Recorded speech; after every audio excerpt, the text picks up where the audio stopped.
Happens on Election Day is still up in the air, but people are still looking into the early voting numbers like a crystal ball ahead of Tuesday. Marcelino Benito is putting the facts and figures from the past 2 weeks into context. Ron, Election Day now less than 48 hours away, and every campaign in the state of Texas working hard to earn those last-minute votes. But a lot of people have voted already. Let's take a look at those numbers.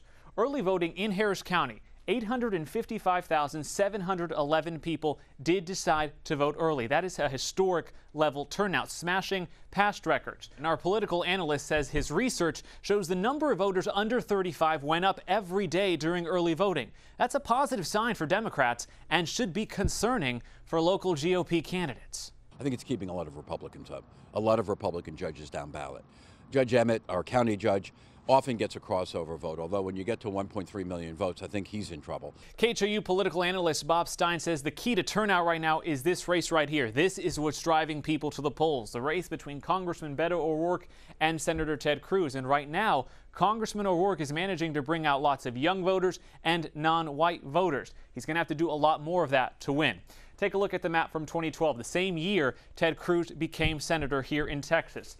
Notice, Harris County was red. Now it is blue. Congressman O'Rourke needs to continue to drive up the numbers in other metropolitan areas, places like Dallas, San Antonio, and Austin. If turnout is huge there, as it's been here in Harris County, the closer and tighter this race becomes.